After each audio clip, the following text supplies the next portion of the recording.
Olá, eu sou Ronaldo Augusto e este é o Bate-Papo da Semana, promovido pelo Instituto Ensaiando o Futuro em parceria com a MSV Cursos. Hoje trataremos de um assunto polêmico, as lutas no contexto escolar e também não escolar. Para isso, temos aqui um grande parceiro, professor Fernando Amaral. Professor, seja muito bem-vindo. Valeu, Ronaldão. Muito obrigado aí pela oportunidade da gente discursar sobre as lutas, que realmente é um tema bem polêmico, mas a gente espera, ao longo desse bate-papo, desmistificar algumas coisas. Tenho certeza que você conseguirá nos agradar na conversa de hoje. O professor Fernando Amaral é muito experiente na área, já há muitos anos, milita tanto como atleta, onde galgou faixa marrom no judô e depois a faixa preta no jiu-jitsu, como professor também, já há cerca de 4 ou 5 anos, atua nessa área, tanto no ambiente escolar quanto no não escolar. Aliás, no ambiente não escolar, isso já há mais de uma década. Não é isso, Fernando? É isso mesmo, Ronaldão. Fora da escola, eu já estou há 15 anos ministrando aulas, né, de jiu-jitsu. E na escola eu comecei ministrando aula de judô e agora consegui inserir também o jiu-jitsu no contexto escolar. Então foi uma vitória que eu venho conquistando, batalhando há bastante tempo, até por conta de um dos assuntos que a gente vai tratar hoje, que seria o preconceito, por assim dizer, das pessoas com as artes marciais, com as lutas, né? Mas isso, teoricamente, já está acabando. Nossa conversa hoje acontecerá com um especialista. Alguém já pós-graduado em 2 cursos, tanto fisiologia e treinamento, como também na educação inclusiva. O Fernando também, devo dizer, é um dos membros fundadores do Instituto Ensaiando o Futuro. Como disse antes, é um prazer tê-lo aqui. Fernando, por favor, para começarmos, eu gostaria que você tratasse sobre o tema que me parece mais polêmico, tanto no ambiente escolar quanto no ambiente não escolar. Qual é a diferença, na verdade, da luta para a briga? Né? Eu acho que esse é um problema nos 2 ambientes. Os pais ficam um tanto preocupados com tudo isso, como é que vai se desenvolver, qual será a metodologia, até onde isso vai tornar o filho mais agressivo, se realmente ela é disciplinadora, se ela não é, enfim. Mostra um pouco para a gente qual que é a diferença da briga de rua para a luta dentro de um contexto esportivo. Bom, vamos lá. A luta, ela é baseada em regras, ela é baseada principalmente no respeito, na disciplina, né? A briga de rua, ela não tem regra, ela não tem, seria uma coisa totalmente livre, né? Que a gente chamava de freestyle antigamente. Não tem embasamento para nada. Então, assim, a porradaria, por assim dizer. A preocupação dos pais é justamente essa. A criança vai para a escola para aprender, ou para um clube, para uma academia, aprender a luta. Esse professor que está lá ministrando essas aulas, ele é alguém qualificado? Não estou dizendo nem na questão técnica acadêmica, vamos dizer assim. Será que ele estaria preparado realmente a lidar com emoções, com sentimento dessas crianças, passar por um processo pedagógico, né? Porque a criança ela tem que saber o quê? Que ali tem regra, que tem disciplina. E que ela vai aprender alguns golpes que talvez possam ser traumáticos em determinadas situações, determinadas lutas, mas que isso não pode ser aplicado na rua. Porque não adianta eu ensinar para você simplesmente socar, ou derrubar, ou uma imobilização, uma torção, uma chave de braço. Isso aí é simples, é uma reprodução de um movimento. O que eu preciso explicar para essa criança é ir mais além do que isso. É dizer o quê? Que não tem como você pegar uma chave de braço num amiguinho seu ali na escola, por exemplo, fora do tatame ou fora daquele ambiente que está sendo ministrada aquela aula. Então, a nossa preocupação não é nem a reprodução do movimento. É esses fatores que auxiliam, assim, que teriam que vir junto com o simples reprodução do movimento. E eu vejo, enquanto pai, também tinha essa preocupação com meu filho. Meu filho entrou no judô e tinha 4 anos. Eu já era das lutas. Então, para mim, era muito mais fácil essa aceitação. Mas mesmo sendo das lutas, eu fui procurar saber quem que era o professor que estava ministrando. Qual que era a graduação, qual que era a formação dele, a escola de onde ele veio. Se essa escola era uma escola disciplinadora, ou se era simplesmente alguém que colocou o nome ali e foi ministrar uma aula. Então, assim, os pais, eu vejo essa preocupação. Se é que vai só ensinar o movimento, só vai ensinar a parte técnica, ou se vai vir com algo que vai auxiliar na formação da criança. Você pegar uma criança de 4 a 7 anos, onde a gente está desenvolvendo a formação do caráter, estamos desenvolvendo alguns outros fatores, então, nesse sentido, a luta ela vem como fator, posso afirmar que determinante. Ela ajuda e ajuda muito. Eu tenho casos de alunos em projetos que eu trabalhei, que a luta foi determinante, por exemplo, num caso de depressão profunda. Trabalhei também com jovens que eram liberdade assistida. E a luta auxiliou também, naquele determinado momento, a disciplinar. A entender que não era sair dali, aprender aquilo lá e sair na rua dando porrada nas pessoas. Ela acaba por cumprir, então, o papel desportivo, o papel do esporte nessa relação entre as pessoas, da relação social entre as pessoas, na construção de um papel social adequado, digamos assim. Com certeza, com certeza. No papel social, eu acho que é o mais importante. Eu diria que é o fundamental. Eu acho que nesse contexto da luta, principalmente no ambiente escolar, eu acho que é o que deveria se prezar mais. Não a parte técnica, não a parte competitiva, jogos escolares, não esse tipo de coisa, mas sim a parte das relações. Eu acho que a parte social seria o socioafetivo ali, eu acho que é o que deveria ser priorizado no ambiente escolar. Tá certo. Fê, eu sei que as lutas são milenares, né? Elas vêm com uma carga filosófica bastante grande, elas vêm com uma série de organizações peculiares, né? De questões que são exclusivamente de cada uma das modalidades. Isso me faz pensar que houve uma certa dificuldade no momento em que as lutas foram inseridas na academia. E também penso que acontece a mesma coisa com a inserção das lutas dentro da escola. Eu sei que a inserção das lutas na academia antecede um pouco a tua experiência, mas a inserção das lutas na escola já é algo mais contemporâneo, do qual você tem participado de alguma forma. Como é que você vê isso? Quais são os grandes entraves? Como você tem feito para vencer esses obstáculos, enfim, e mostrar todo o potencial que a luta tem na formação, na educação das crianças? Bom, na escola, o que acontece? Vou dar um exemplo o que acontecia e agora o que está mudando realmente.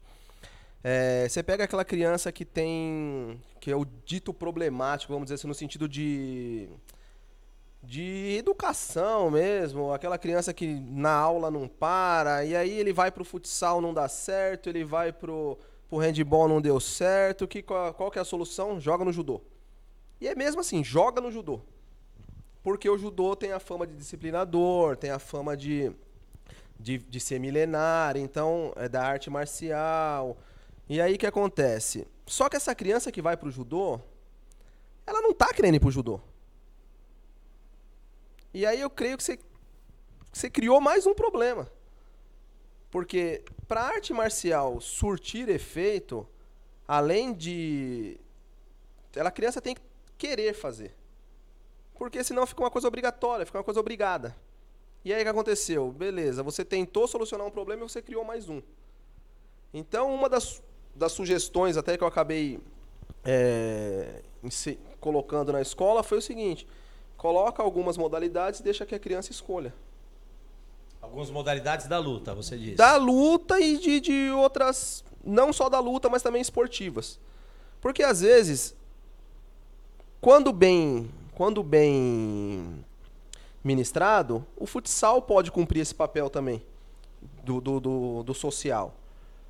ou qualquer outra modalidade esportiva. E aí, o que ia disciplinar acaba criando um entrave muito maior, porque a criança vai acabar indo ali por obrigação e vai acabar atrapalhando. E aí, se você pegar um professor que é da linha antiga, da linha muito enérgica, você acaba traumatizando e você perdeu, digamos assim, uma criança que talvez pudesse ir adiante nessa modalidade. Então, eu acho assim, dê a oportunidade dela escolher. E aí sim, ela escolheu o judô, aí você trabalha dentro da parte do princípio, da disciplina, da regra, do respeito, fora a parte toda técnica, enfim, que a gente vem trabalhando. Muito bom. Eu vou trazer mais uma pergunta, mas vou pedir para você, para a gente voltar um pouco na anterior, para você esclarecer uma questão. Fala um pouco para mim sobre esse caráter intransigente das lutas dentro do contexto escolar, né? Eu acho que até isso de alguma forma ampara o que eu quero que você também fale, que é sobre a inserção da luta dentro da escola, como que a escola, como a comunidade escolar percebe tudo isso, né?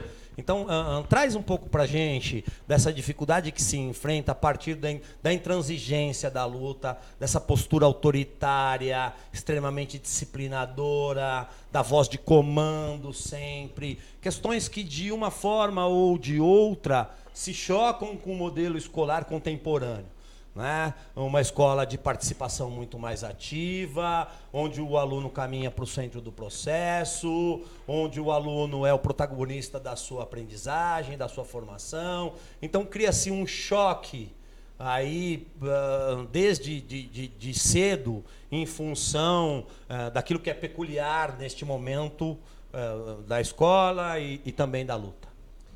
Olha, isso hoje em dia ainda tem algumas, mas as escolas que eu tenho contato, os amigos que eu tenho em escolas, isso tem mudado bastante.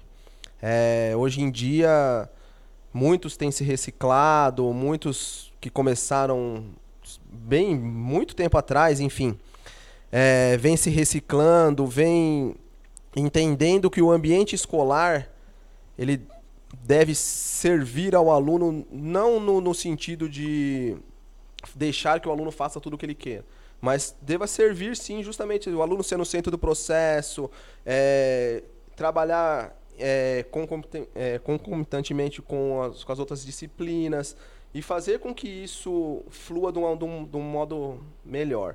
Só que antigamente não era isso, como você disse, ele vinha das artes marciais, onde tinha os mestres criados, Deus sabe por onde, quanto tempo, criado pelo tempo de prática esportiva.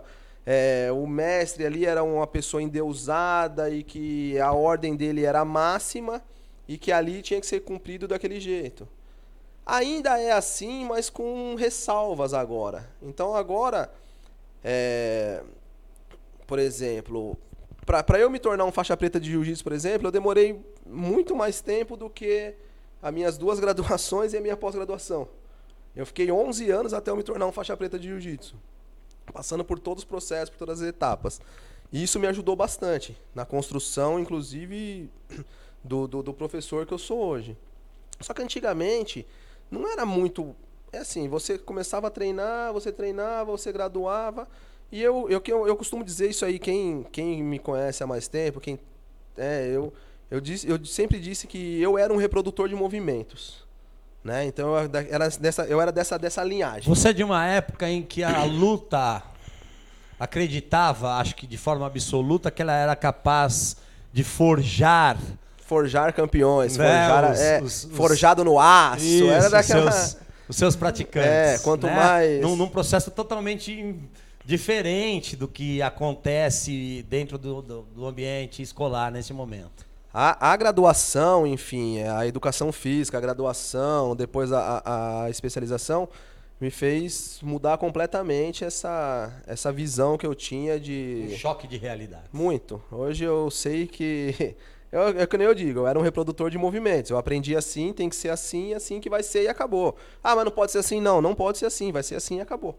Não tinha um diálogo, entendeu? Não tinha... E antigamente era assim. Um baita aprendizagem para você, né? Um baita aprendizado para você. Muito.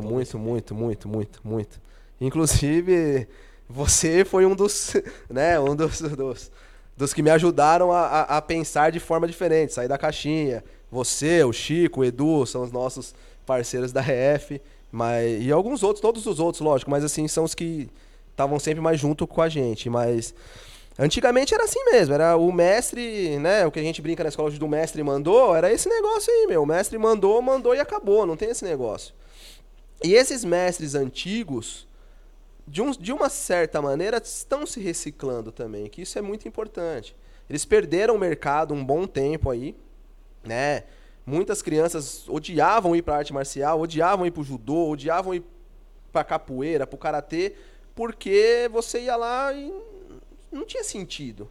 Você ia, apanhava, você caía, você se machucava. Quando não se machucava, você tomava xingo.